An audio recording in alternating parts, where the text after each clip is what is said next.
Baik, assalamualaikum warahmatullahi wabarakatuh. Bertemu dengan Edi Irawan di sini. Di sini kita akan mencoba belajar bersama eh, lanjutan dari pasal persaingan sempurna.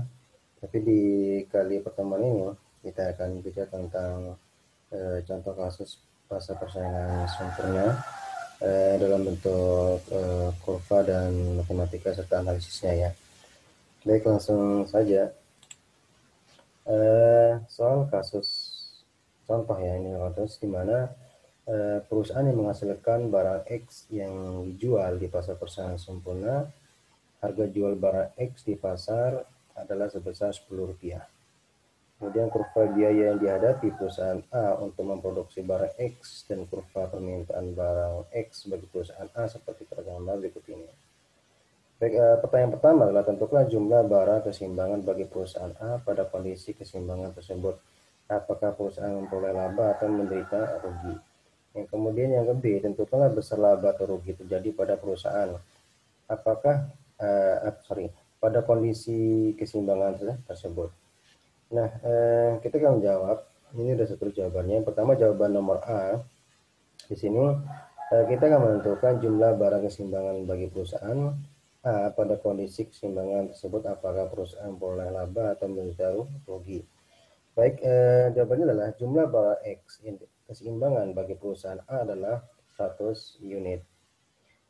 Nah, karena pada tingkat produksi tersebut atau harga P ini sama dengan biaya marginal MC, di mana P sama dengan marginal cost ya, sama dengan marginal cost yang merupakan pernyataan kondisi keseimbangan bagi perusahaan di pasar persaingan sempurna.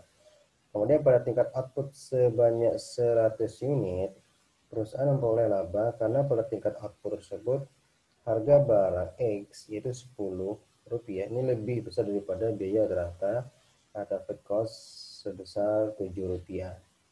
Nah, di kurva ini menunjukkan bahwa lagi sekali kondisi di mana perusahaan di pasar persaingan sempurna mengalami keuntungan.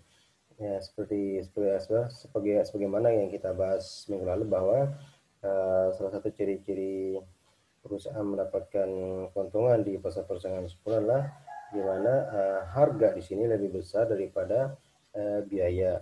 Artinya adalah P lebih besar daripada average cost. Ini menunjukkan bahwa harga perusahaan di pasar persaingan sempurna mengalami keuntungan yang maksimal. Kemudian jawaban nomor B sini adalah dari soal tentukan besar laba rugi terjadi pada perusahaan apabila pada kondisi keseimbangan tersebut.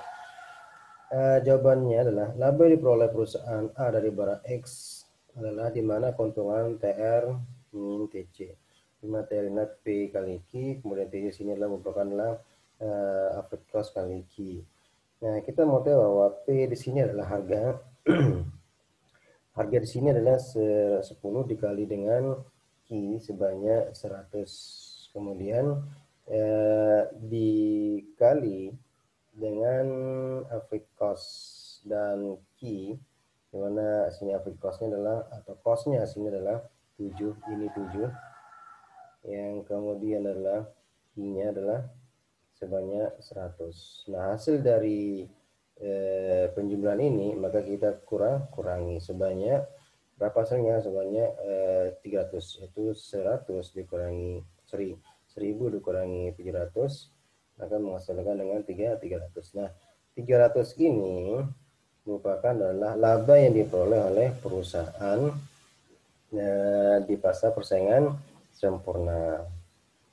Baik, kita beranjak ke contoh kasus yang berikutnya. Di kasus berikutnya ini, di mana perusahaan menghasilkan barang X yang dijual di pasar persaingan sempurna, harga jual barang X di pasar adalah Rp8. Nah, kurva biaya yang dihadapi perusahaan A untuk memperoleh barang X dan kurva permintaan barang X bagi perusahaan A seperti pada gambar berikut ini.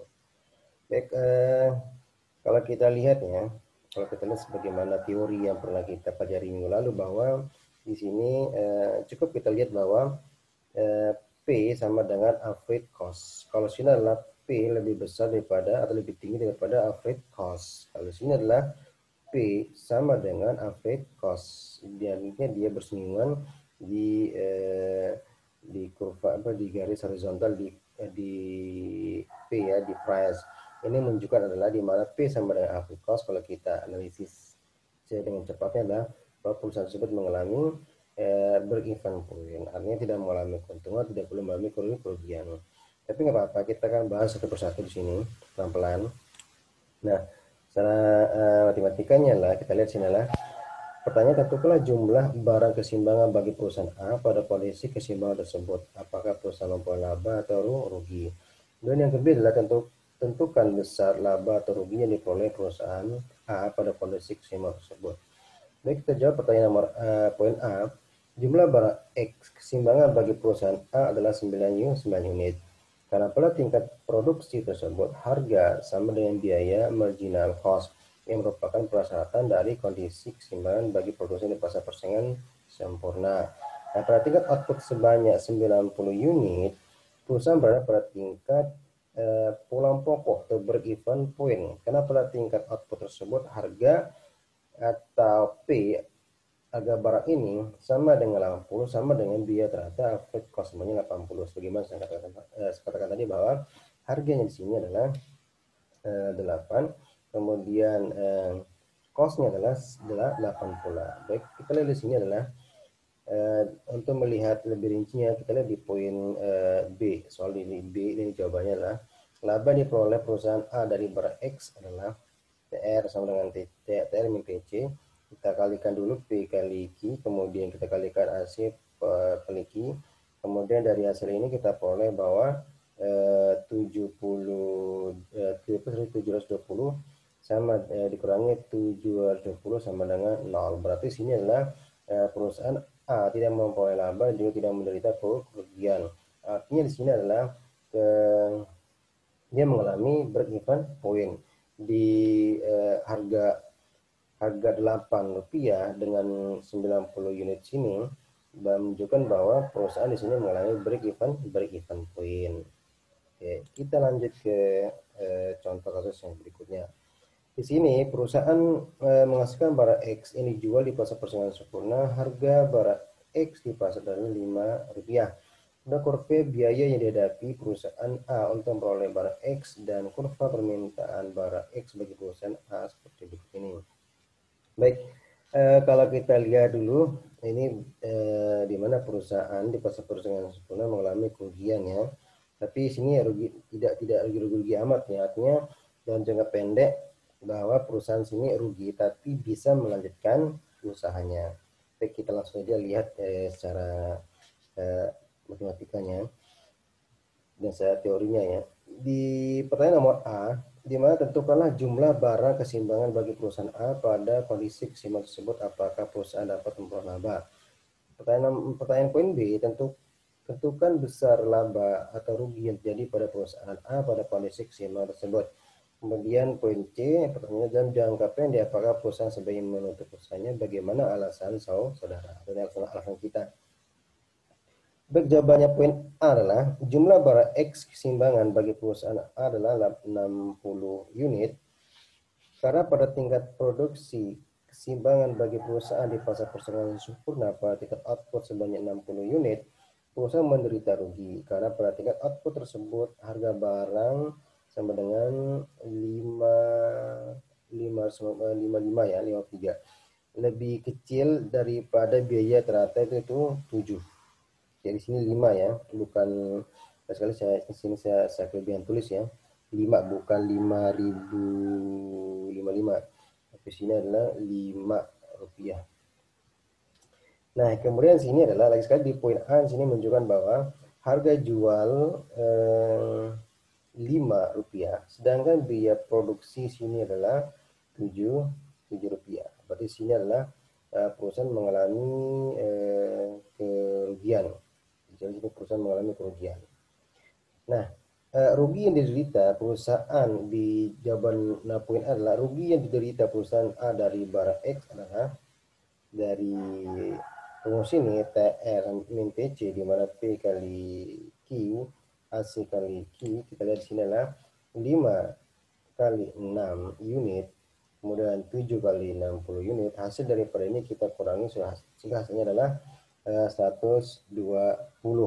Jadi perusahaan A menderita rugi sebanyak 120 rupiah. Nah, sini 120 rupiah. Sedikit sudah hasil. Yang hasil di sini menunjukkan bahwa kerugiannya sebanyak 120 rupiah. Nah, jawaban nomor poin C, kita jawab ya, nomor poin C sini menunjukkan bahwa dalam jangka pendek sebenarnya perusahaan tidak perlu menutup usaha.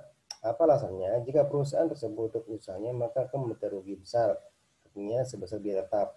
Sedangkan jika terus beroperasi maka perusahaan akan rugi lebih kecil dari biaya teratar. Sebagian dari biaya tetap dapat ditutupi dengan kelebihan dengan kelebihan harga terhadap biaya variabel. Oke, kita lihat dulu di kurva sebelumnya. Di sini adalah dalam jangka pendek bahwa perusahaan sini memang mengalami kerugian, tapi di satu sisi perusahaan bisa melanjutkan usahanya. Alasannya apa? Di sini bahwa ingat average variable cost ini bisa ditutupi oleh dengan biaya dengan harga jual. Selama average variable cost bisa ditutupi dengan harga jual dalam jangka pendek ya, maka perusahaan tersebut bisa melanjutkan usahanya. Nah, kalau seandainya dalam jangka panjang ini tidak bisa ditolerir, karena kenapa? Tidak mungkin secara logika aja bahwa tidak mungkin bahwa perusahaan harus menanggung kerugian walaupun itu adalah average variable cost bisa ditutupi oleh average fixing cost dalam jangka panjang. Tidak mungkin. Tapi dalam jangka pendek ya bisa. Karena dalam jangka pendek perusahaan bisa menutupi average variable cost dengan average fixing cost. Itu jawabannya. Kemudian yang terakhir sini adalah kasus soal yang berikutnya. Perusahaan A menghasilkan barang X yang dijual di pasar persaingan sempurna. Harga jual barang X di pasar adalah Rp4. Kemudian kurva biaya yang dihadapi perusahaan A untuk memproduksi barang X dan kurva permintaan barang X bagi perusahaan A seperti pada gambar berikut.